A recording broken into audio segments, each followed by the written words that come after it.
Welcome back, everyone. Today, I want to talk about how the path often appears as we walk it. And what this phrase or saying speaks to is the natural unpredictability of life.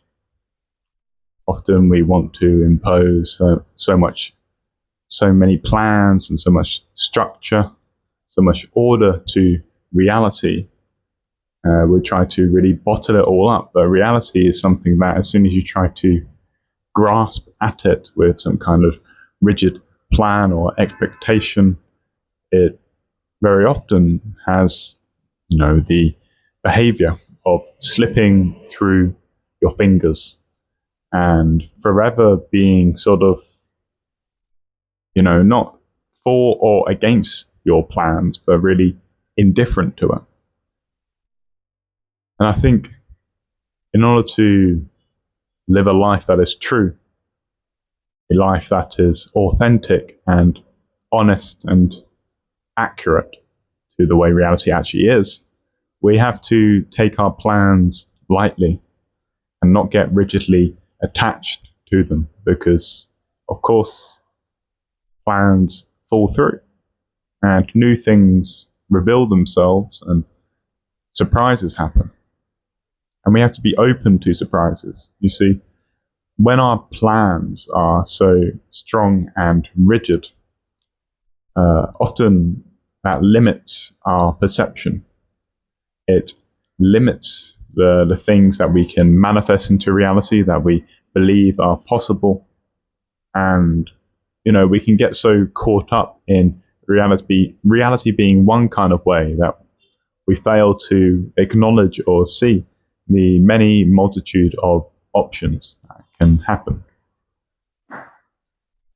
I think my whole philosophy with making these sort of freely spoken videos which are unscripted is to really bring to the foreground this quality, this essence of unpredictability.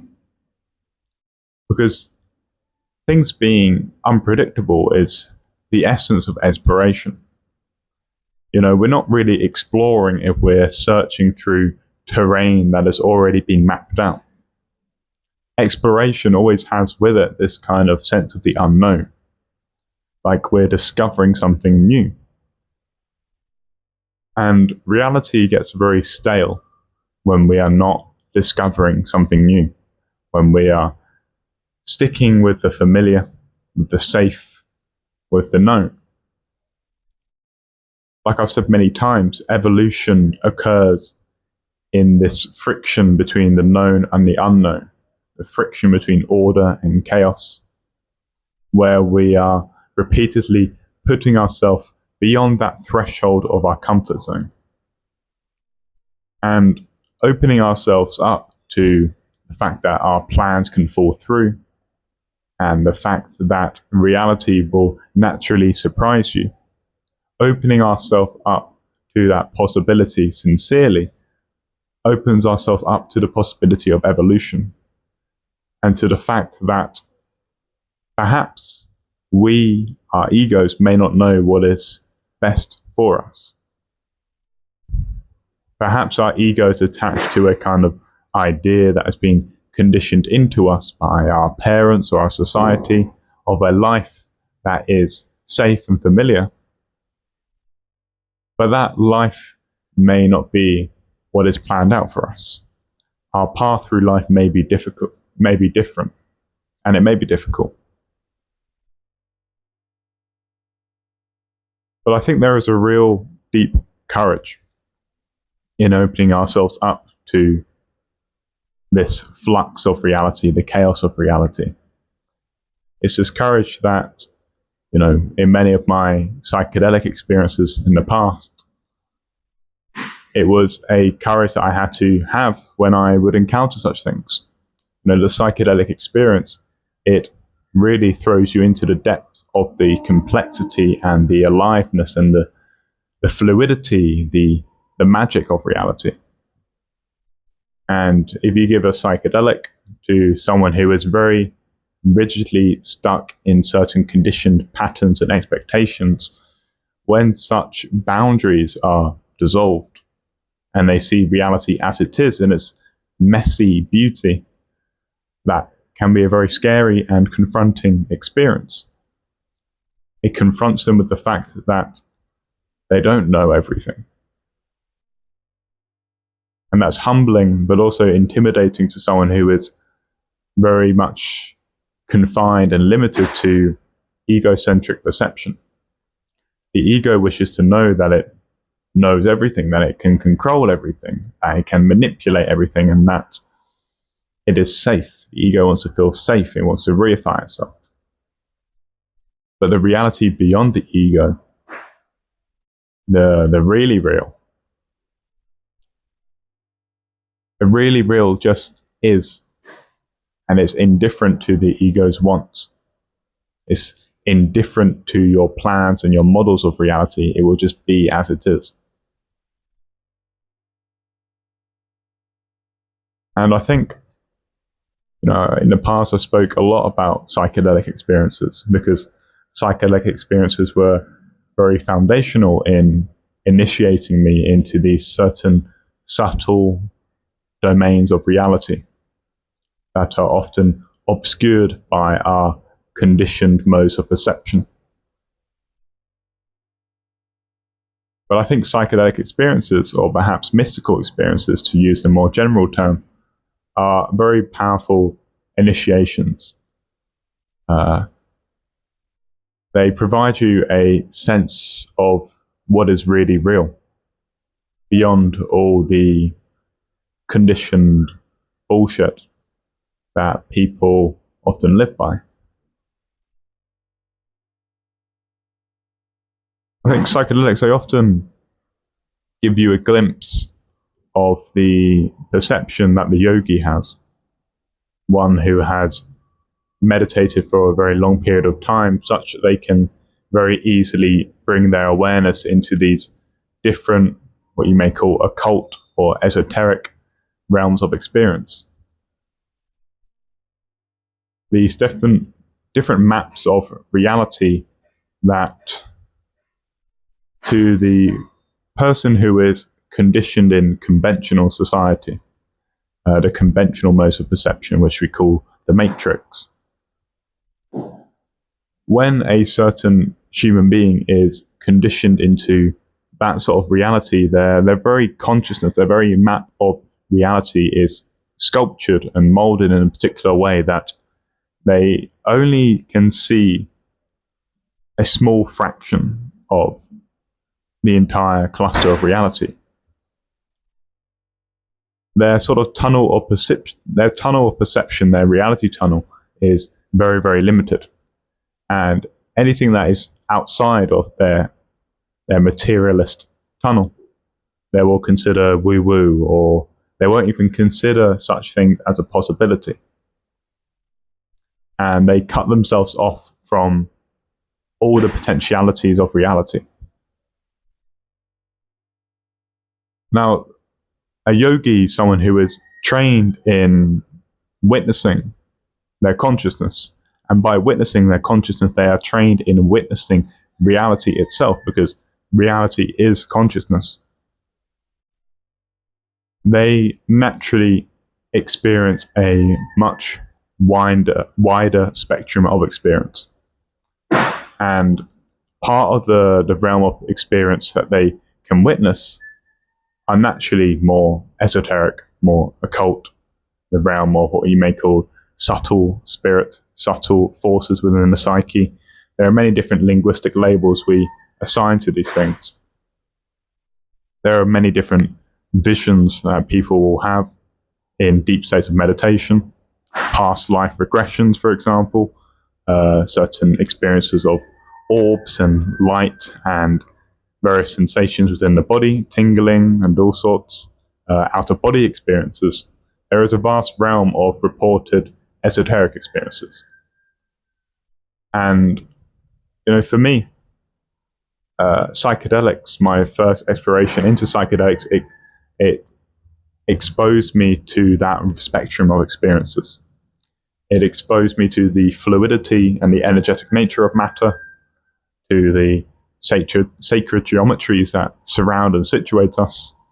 It brought me to an awareness of the deeper energetical currents within my own psyche, how thoughts and imagination just arise, and all these various things that, had I not had that radical initiation into consciousness, I would have, it's kind of like, psychedelics, they're not the answer, but they expose you to a lot of radical and intense conscious contents in a very short period of time. And if you're not prepared for that, that can break you. But if you are prepared for it, it can initiate a radical redirection of your life. I don't know how the extent to which it redirected my own life, because, of course, there is no control. Who I was always going to take psychedelics at some point in my life, because I'm a very curious soul. So I don't know what I would have been like had I not had those initiations. Maybe it was my nature to have always made that decision at a young age. But what I want to emphasize is that in order to have mystical experiences, right, you don't need psychedelics. Mystical experiences or mystical modes of perception can arise through any meditative or yogic technique of preparing the body, meditating for a long period of time, silence and stillness, yoga nidra, lucid dreaming. There are many different ways of exploring the map of reality within ourselves, the map of our inner reality. Psychedelics, they just, I don't know, it's just, they accelerate the process, or they accelerate the work. But at least they did for myself. I've not taken a psychedelic for a while. It hasn't been something that has gripped me. But, I will take them eventually in some time for various different reasons, because they are psycho-spiritual technologies ultimately. And I think, to add a sort of a final sort of comment with relation to the shadow work that psychedelics often expose to us. Shadow work is often a very important aspect of healing addiction. And addiction, of course, in the very early sort of scientific studies on psychedelics in the 60s and 50s, and I think perhaps 40s, before it was criminalized, and scientific study of psychedelics sort of, basically became, absent until the 90s. What they were finding is that for various addictions, alcoholism and drug addiction, psychedelic therapy, LSD therapy in particular, which is the most popularly studied drug, was very, very effective for healing people's addictions. And there's a vast variety of different theoretical reasons for why this is the case. But I think shadow work in particular is the one of the most fundamental components now. Shadow work, of course, is a notion we find from Jungian psychoanalysis. Shadow work is essentially bringing to awareness the many repressed contents within our psyche, the many parts of ourselves that often we do not wish to acknowledge because they're psychologically intense, perhaps traumatic, perhaps stress-inducing. But with a psychedelic, of course, a psychedelic, as Aldous Huxley once remarked, is like turning down the reducing valve of our consciousness. And when we turn down the reducing valve of our consciousness, a vast variety of repressed material suddenly come into our awareness. We start seeing this much more detailed map of reality, and that increased clarity of our map of reality brings to our awareness all the things that we are very subtly aware of. We have this sort of subconscious awareness of it. But often in our waking life, we just go about in a kind of hypnosis and we don't really properly acknowledge such things. But when we can fully acknowledge such things, because it's right here in front of us, it's arisen in our consciousness, we have no choice but to look at it. That's the essential fundamental dynamic within healing. When we ignore these repressed materials, we do not heal them. But when we can bring them up to our consciousness and stare it in the face without, falling into fear or stress or anxiety, when we can look at it with this kind of this energy of acceptance, which is often how a sort of a psychedelic therapy will work. We try to bring up these traumatic or stress-inducing experiences, but we try to shine on them a different energy, a different reframing. Take addictions, for example.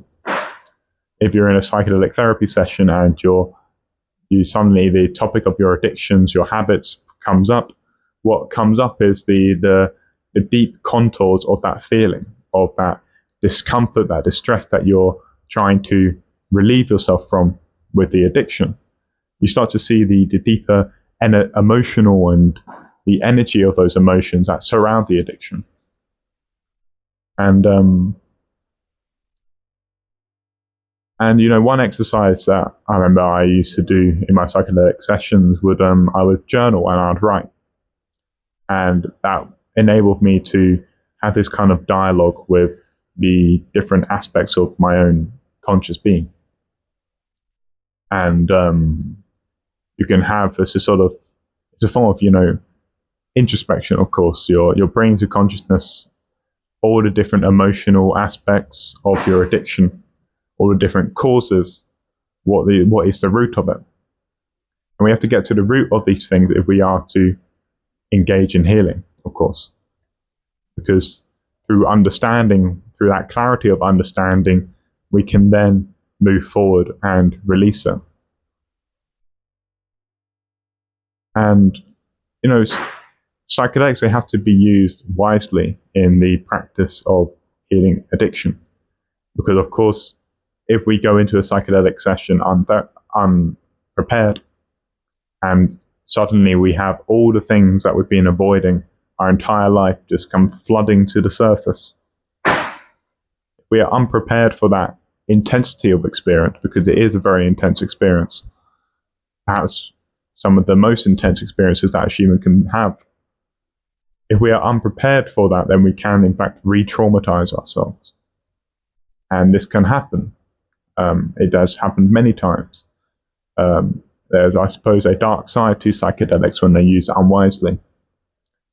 In the same way as there is a dark side to various meditative or yogic techniques.